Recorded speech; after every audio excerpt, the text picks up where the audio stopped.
Hello friends, welcome to 7 minute tricks, part of Unacademy WiFi study.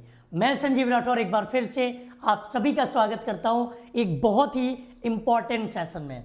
Last session में मैंने आपसे पूछा था कि आपको कौन से टॉपिक पर अगला सेशन चाहिए और आपने चूज़ किया मॉडल वर्ब को। तो मैं आपके लिए लेकर आया हूं मॉडल वर्ब पर एक इम्पॉर्टेंट सेशन। आप सभी लोग जानते हो कि मॉडल वर्ब की संख्या टोटल कितनी होती है? 13, जिसमें आपका may, might, can, could, will, would, shall, should, must, use to, dare, need और आउट टू, ये 13 होते हैं। इनके कुछ ऐसे कॉन्सेप्ट हैं जो आपको ध्यान रखने हैं और इन्हीं पर आधारित आपके एग्जाम्स में क्वेश्चन पूछे जाते हैं। बचपन में जब हम पढ़ते हैं तो महीनों हमें मॉडल वर्ब पढ़ाए जाते हैं। मे का यूज़ हम कब कर सकते हैं, सेल का यूज़ हम कब कर सकते हैं, शुड का यूज़ हम कब करेंगे, कैन का यूज़ हम कब करेंगे, यूज टू का यूज़ कब करेंगे। लेकिन जैसे जैसे हम उस एकेडमिक शिक्षा के बाद कंपटीशन में आते हैं तो कंपटीशन में आकर के हमें ज़रूरत होती है कंपटीशन लेवल के क्वेश्चंस को सॉल्व करने की।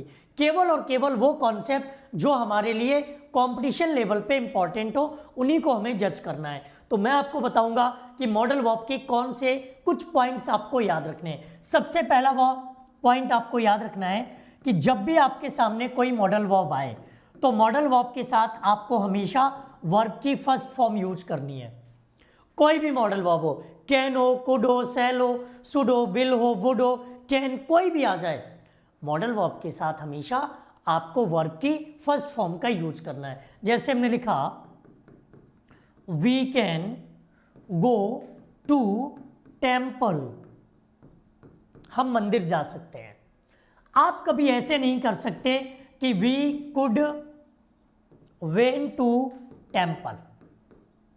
जब भी हम बात करेंगे किसकी, मॉडल वर्ब की, तो जनरल केस में मॉडल वर्ब के साथ हमेशा हमेशा वर्ब की फर्स्ट फॉर्म यूज होगी। तो ये वाला सेंटेंस आपका कैसा सही, ये पहला पॉइंट आपको याद रखना। न वर्ब की ऐसे यस फॉर्म, न वर्ब की सेकंड और थर्ड फॉर्म, केवल और केवल मॉडल वर्ब के साथ वर्ब की फर्स्ट फॉर्म आएगी। अब सवाल उठता है क्या हमेशा मॉडल वर्ब के साथ वर्ब की फर्स्ट फॉर्म ही आएगी? तो जवाब है नहीं।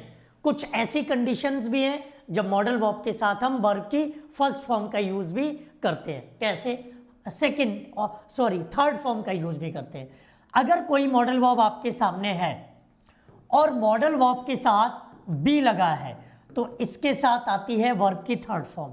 क्यों? क्योंकि उस कंडीशन में मॉडल वर्ब आपका पैसिव में यूज होता है और पैसिव में आपने पढ़ रखा है कि पैसिव में हम वर्ब की थर्ड फॉर्म का ही प्रयोग करते हैं। तो देखो, अगर ये लिखा हो it can be solved bye anyone, अब आप देख पा रहे हो कैन आया था जो कि एक मॉडल वर्ब है, बी आया हुआ है, बी बताएगा कि मॉडल वर्ब आपका पैसिव में है, फिर उसके साथ आप वर्ब की कौन सी फॉर्म यूज करोगे, उस कंडीशन में आप फिर वर्ब की थर्ड फॉर्म का यूज करोगे।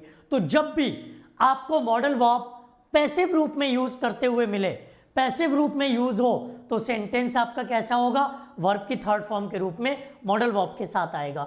अच्छा, क्या और भी कोई कंडीशन है जब मॉडल वर्ब के साथ हम वर्ब की थर्ड फॉर्म यूज करते हैं? हाँ, और भी कंडीशन है। जैसे कभी आपके पास कुड हैव आ जाए तो कुड हैव के साथ हम वर्ब की कौन सी फॉर्म यूज करेंगे? Third form. अगर कभी शुड हैव आ जाए तो शुड हैव के साथ भी वर्ब की कौन सी फॉर्म आएगी? Third form. अगर कभी माइट हैव आ जाए तो माइट हैव के साथ भी हम वर्ब की कौन सी फॉर्म यूज करेंगे? माइट हैव के साथ भी वर्ब की थर्ड फॉर्म यूज करेंगे।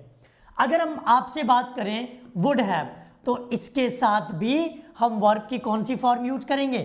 थर्ड फॉर्म, क्योंकि ये मॉडल वर्ब का पास्ट यूज होता है। सबसे ज्यादा क्वेश्चन इसी पर आधारित होते हैं, इसी रूल से पूछे जाते हैं, तो इस रूल का आप ज्यादा ध्यान रखें। ठीक है, तो कुड हैव के साथ वर्ब की थर्ड फॉर्म, शुड हैव के साथ वर्ब की थर्ड फॉर्म, माइट हैव के साथ वर्ब की थर्ड फॉर्म और वुड हैव के साथ वर्ब की थर्ड फॉर्म। तो एग्जांपल देखिए, जैसे हमने लिखा we should have completed our homework, यहां पर आपके साथ शुड हैव आया था और शुड हैव के साथ हमने वर्ब की कौन सी फॉर्म यूज की है, थर्ड फॉर्म। अगर मॉडल वर्ब अकेले यूज हो तो वर्ब की फर्स्ट फॉर्म, बी आ जाए तो पैसिव में होगा वर्ब की थर्ड फॉर्म। कुछ एक ऐसी कंडीशन है जब हैव का यूज करते हैं तब उस कंडीशन में वर्ब की थर्ड फॉर्म का यूज करेंगे। किसका यूज करेंगे, थर्ड फॉर्म। बाकी कहीं भी वर्ब की थर्ड फॉर्म का यूज नहीं होता है, इसे आप ध्यान रखें।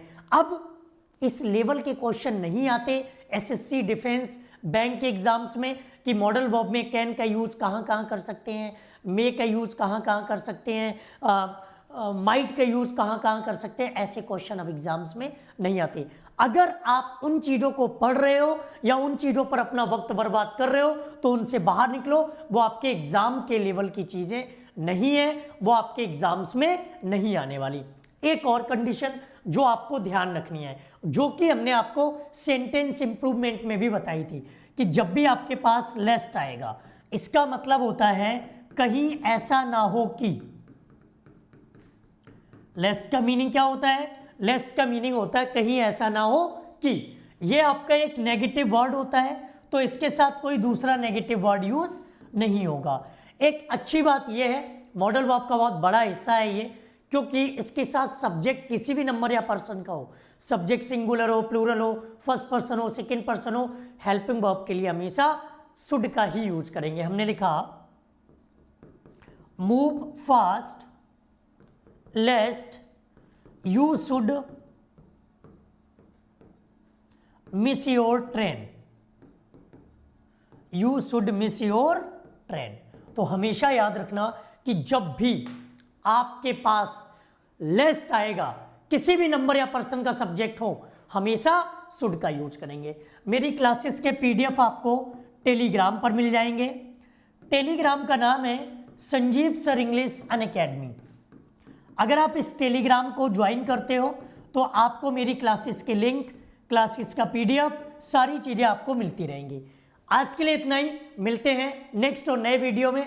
तब तक ध्यान रखिए, पढ़ते रहिए, मेहनत करिए, जुड़े रहिए हमारे चैनल के साथ और भी बहुत सारी क्लासेस के लिए। थैंक यू, जय हिंद।